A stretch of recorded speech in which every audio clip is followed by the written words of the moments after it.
technical skills of the railways. I talk about Portuguese because it's my language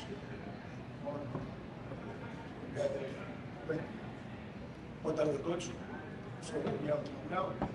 Estarei a coordenar este painel em que iremos falar sobre os caminhos de ferrovia como espinha dorsal para a integração regional ferroviária. Dizer que, relativamente à integração, o continente africano possui, como sabem, 55 países, sendo que tem também, de igual modo, o domínio das infraestruturas ferroviárias, aproximadamente 75 mil quilómetros de linhas férreas. Destes 75 mil quilómetros de linhas férreas, 33 mil quilómetros estão concentrados na região da SADC.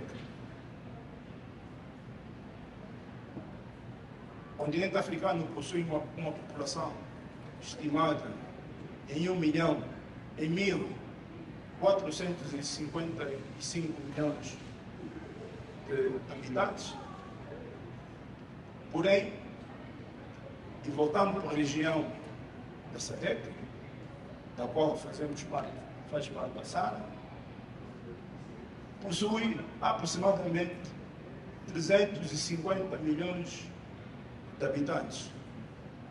Destes 350 milhões de habitantes, e de acordo a dados da Organização Mundial do Comércio, as trocas entre os países da região da SADC cifra-se aproximadamente em 4%. Porém, os países da SADC, em conjunto, têm um produto interno bruto que está acima dos 720 mil milhões de dólares. E eu, e de acordo com o tema, chamaria a atenção da vossa reflexão e lançando já um desafio aos palestrantes, se esses números reduzidos, esses dados baixos, esses indicadores quase que irrisórios, não devem-se à falta de uma integração física também da infraestrutura ferroviária. Eu aproveito de fazer um parênteses para falar do caso específico de Angola, em que Angola faz fronteira com 3 países, nomeadamente a República Democrática do Congo, a Namíbia e a República de Angola. E nós temos uma única ligação ferroviária. Estamos integrados na região austral, por via do caminho de ferro benguelo, obviamente, e conectando a República Democrática do Congo.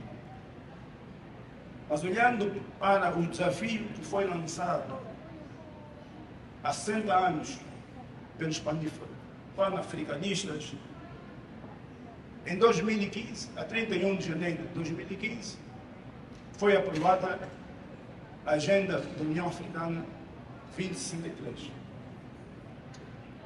E nos 6 eixos que a agenda traz, é um aspecto no segundo eixo que chama a atenção, e daí a pertinência deste tema, e que importa aqui referir, que relaciona-se com a crença dos jovens africanos nos ideais que foram defendidos por alguns dos panafricanistas, no meu caso do Congo Nkrumah, em que dizia que o desafio deveria ser a erradicação da pobreza. Ora, sem transportes, sem logística, sem caminhos de ferro, penso eu que isso não é possível ou não será possível. Mas nós, os jovens africanos, continuamos com essa crença, e daí que estamos convictos a apoiar a implementação da Agenda 2063. Olhando para esse espectro, o governo de Angola lançou um conjunto de iniciativas para que pudéssemos então integrar os demais países, para que não ficássemos dependentes exclusivamente da RDC, pudéssemos conectar também os demais caminhos de ferro, e daí o projeto que foi apresentado em relação à expansão, em que temos, por exemplo, já um estudo de viabilidade preliminar efetuado, a ligação do Wakano até Gino, conectando o caminho de ferro de Benguela até a Zâmbia. Temos mais 2 ligações previstas no caminho de ferro de Moçambique, uma conectando até a região do Rovum e a outra conectando até a zona até Santa Clara para mim. Portanto, estamos a fazer alguma coisa e eu lanço a primeira questão que vai endereçada ao John Smith. O que é que temos de fazer para que os indicadores aqui apresentados possam seguir? O que é que nos falta para que possamos ter começamos a ter uma verdadeira integração que, de acordo com a Agenda 2063, passa por ligarmos todas as principais capitais ou cidades de cada um dos 55 países da África e termos então o conhecido C2C. John Smith, faça favor, a primeira questão é para si. Obrigado. Thank you for that question.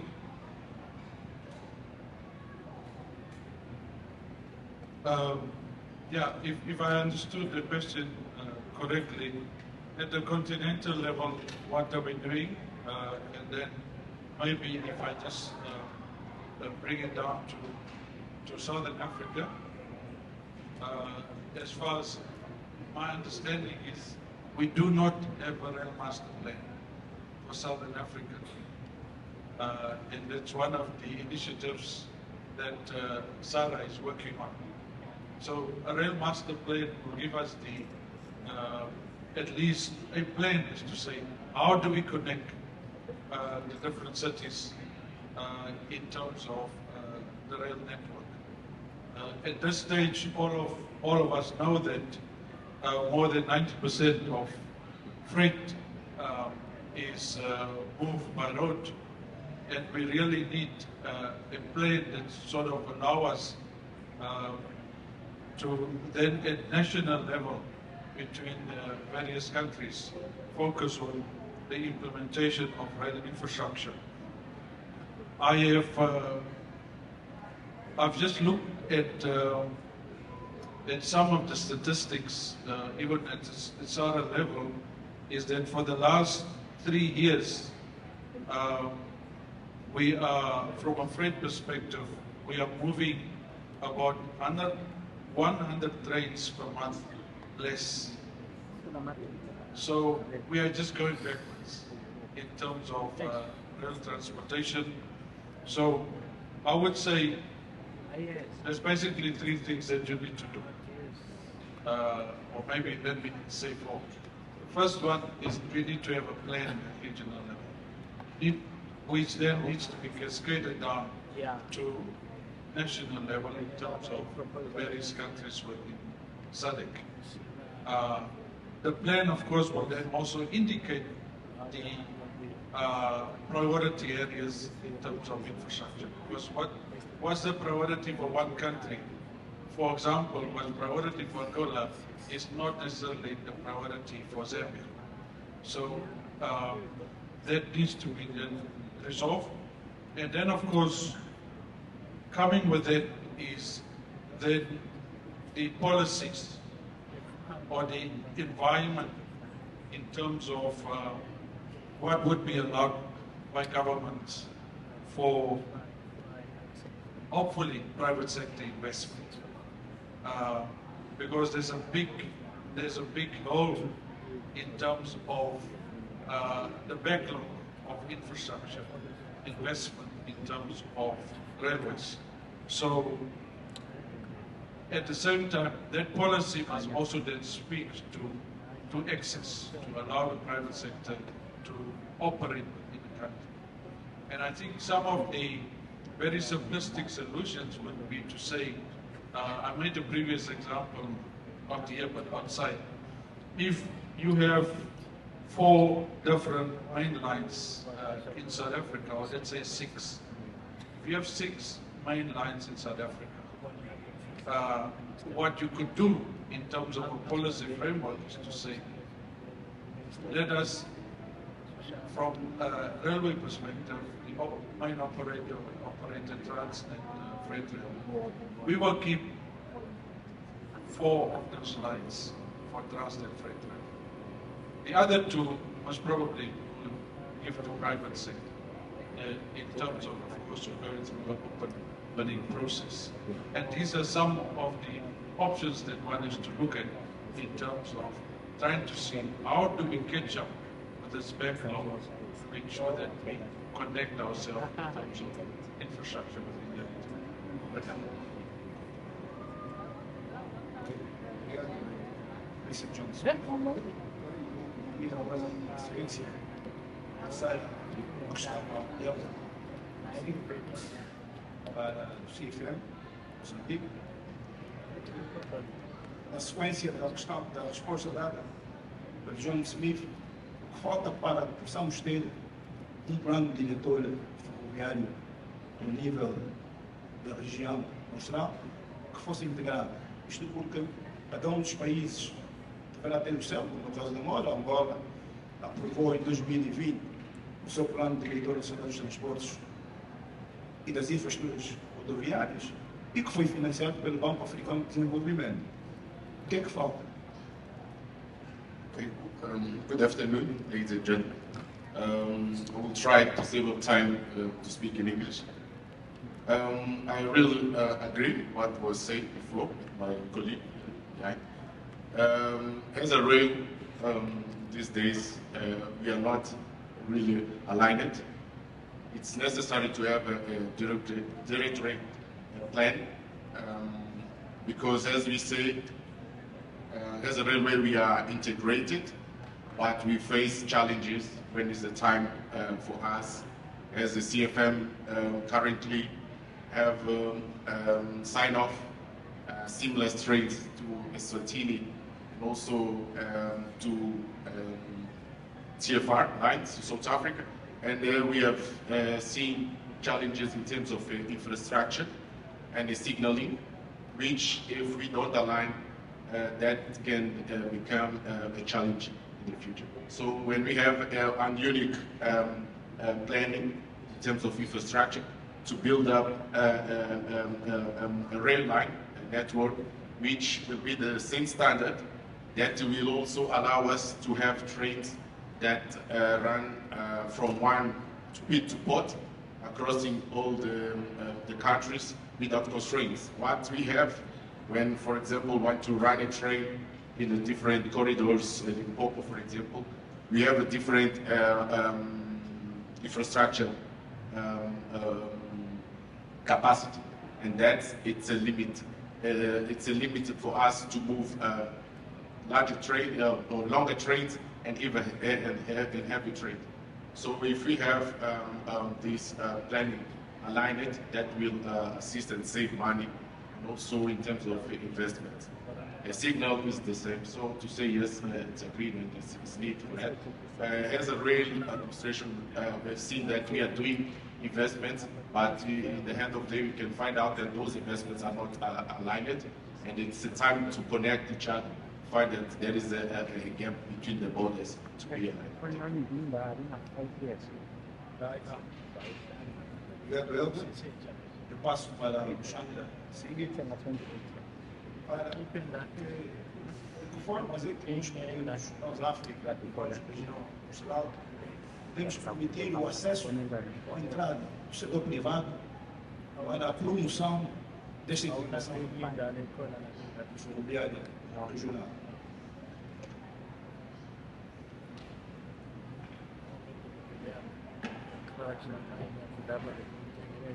Thank you.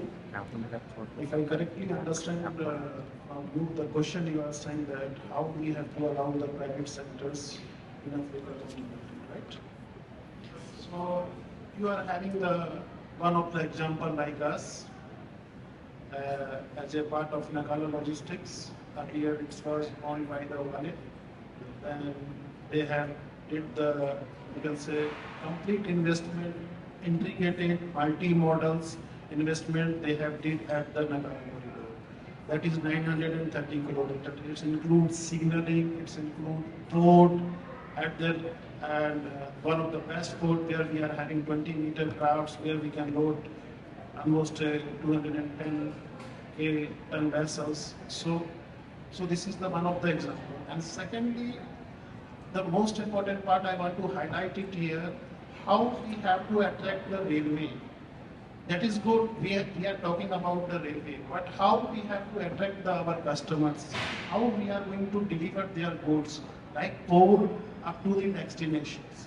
Any goods which is coming to Nakala, like at the Nakala, we are very well in coordination with the CFM Nakala, we are working. Any goods that comes, we immediately load in the train and we deliver to the Malawi. So within 36 to 48 hours, we are delivering the goods to Malawi in terms of fuel, containers. So this is the most important things, that the commitment to the customers plus the timeline. Any goods which is coming was already delayed, once it's reaching to the customers, it's almost the depreciation. So this is the way we have to attract them, and most importantly, this is the way if we can count in the Mozambique, also in Malawi. Like Malawi, we are doing it. We are at present we are connected up to the Blantyre. Now we are connecting up to the Lilongwe. So by December we are planning to connect by Lilongwe, and by after just when we are planning to connect it. It's already in place, but we are planning to connect by Chipata. So that's our plan. So in this way, and passenger service also, that is the one of the important parts.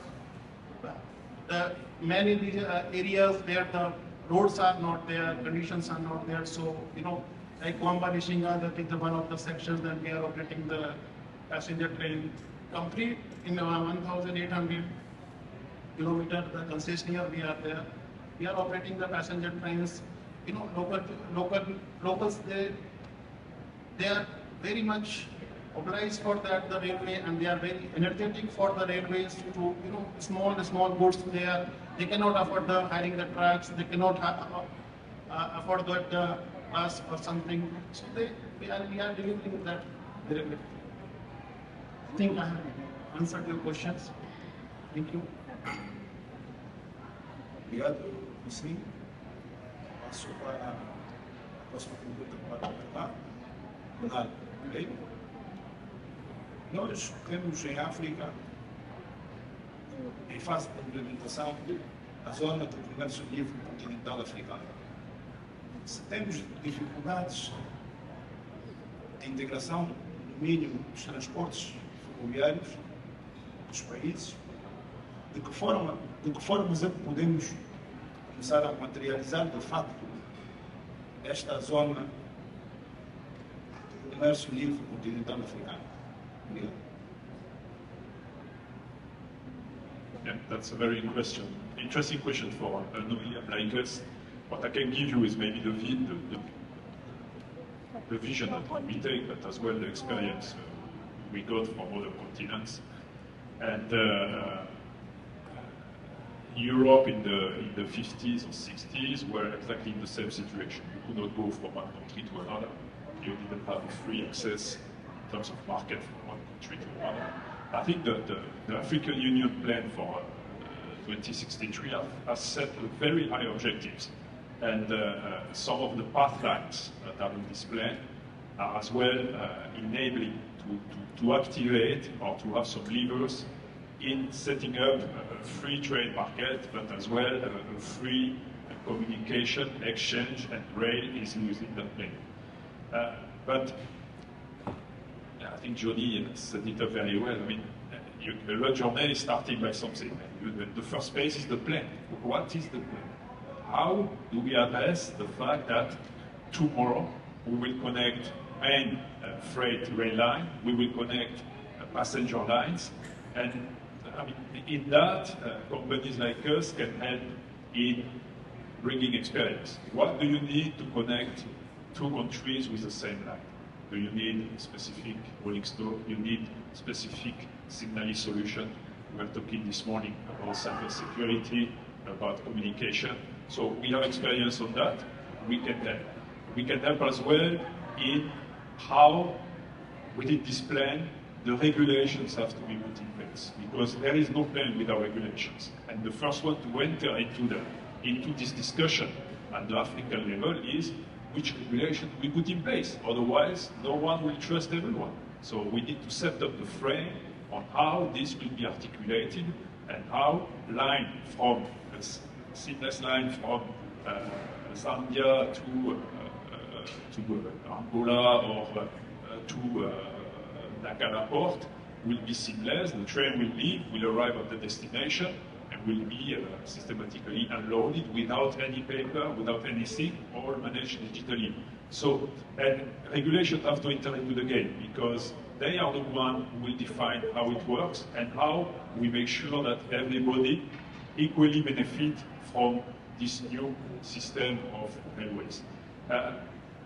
In terms of cities, I think the scheme is a bit simpler in my view, because I mean it is really a political will. Do we want to connect or not? I mean, is it, because we have to put things into the table as well, is it something that is worth economically or not? Which investment do we have to put in place? So that's more multilateral agreement between 2, 3, 4 countries, in my view, rather than a complete Pan-African decision. So I think what is important at the Pan-African level is to say, what are the plans we want to support? What is the benefit for each country at economic level? Because you transport more goods, you transport more people, you have more efficiency, more predictability, and God knows how investors and markets like predictability. They are ready to put lots of money on that.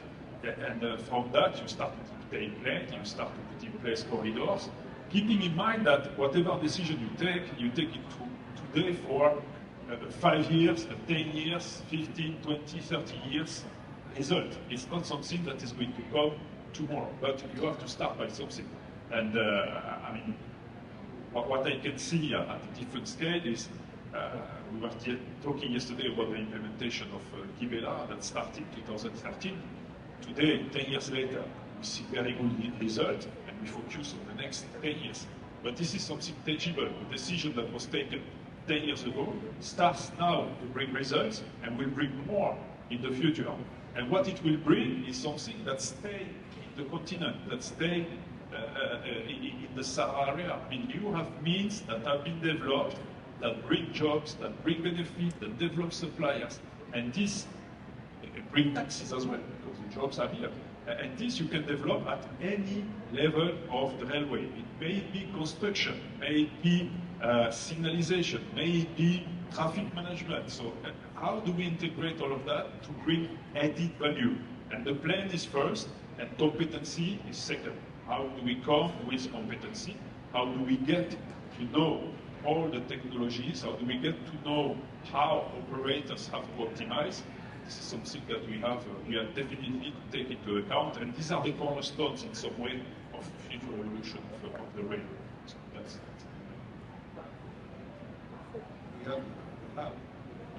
Nós, desde ontem, temos estado a assistir aqui, em diferentes sessões, a uma série de projetos.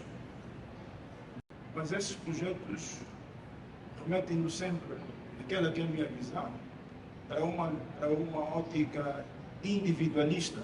Ou seja, cada uma das apresentações que foram feitas aqui desde ontem, os projetos que foram apresentados, e que aproveito já para saudar essas iniciativas, nenhuma delas focalizou na integração.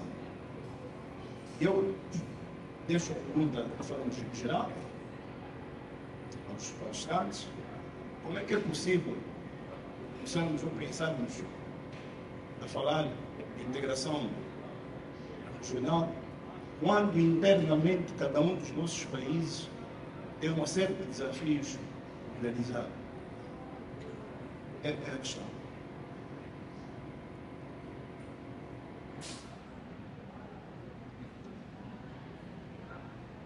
Should I the first one? Yeah, so if you look at the road sector, from the African Union perspective, they've defined 9 what they call trans-African highways.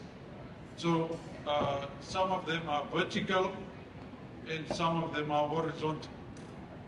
And one of them is the Cape to Cairo highway. And to a large extent, many of a big percentage of some of these highways has been completed in terms of the vertical and horizontal. So that's been positive, but there was a plan in place and it was executed at regional level and at national level. But we don't have the same for railway. If you look at our railway infrastructure, it's in Southern Africa, I think we, to a large extent, we now are blessed to have such a railway interconnection or connection, as well as East Africa. But if you look at the other parts, there's also a lot of investments in North Africa at the moment, but not really linking to the other regions. So this is where we need to start in terms of the plan. So you need to have that vision at AU level, Africa Unit level, and you then cascade down and you connect over the years, because, as I said yesterday, it's a big elephant, so you eat it piece by piece. It may take you, as Bernard has just now said, the project took at least 5 years to get off the ground. It's now 10 years. So if we start today and say, this is the connection, we want to do a Cape to Cairo railway project, I'm sure that before I die one day, at least a quarter of it would be done. Thank you.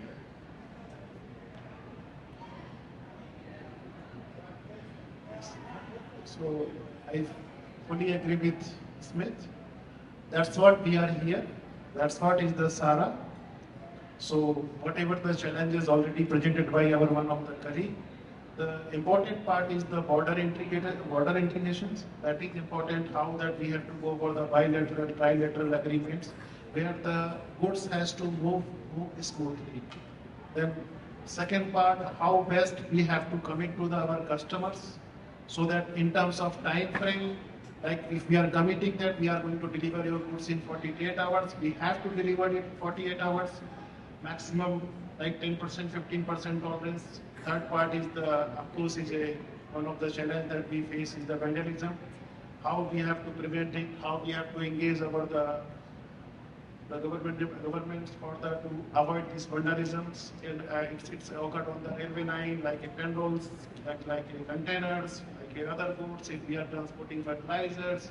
So these are the 2-3 points that's in the code of SARA. Apart from that, the border crossing also, how that our operators, like drivers of the locomotives, how quick they can switch it, how quick these yard detentions, how we have to remove it as much as quicker. So these are the 3-4 points where we have to work it out. Of course, sure we are going to be connected for that. Thank you. Okay, thank you. Just to finalize, to say that I've seen that a lot have been or is done by the rail administration. But I've seen also there is a lack of the real integration that we are talking about. Some of bilateral agreements exist, but now we need to start thinking about the integration. Most of our discussion now should be with integration, so that we can realign all our infrastructure, all our investment, even that can capitalize the investment. We have seen the private sector coming to the rail to assist how we can quickly develop, to see because the road transport today, what you have seen, the traffic that is going to Mozambique, is challenging us. And also, we should have the clear visibility of the assets. We can find out that there is a rail administration.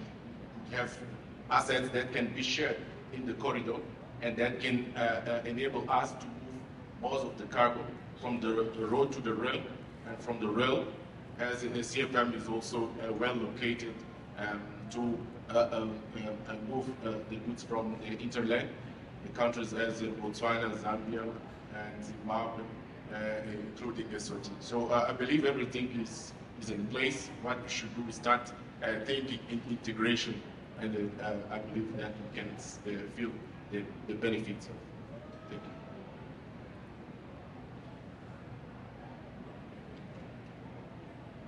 Thank you.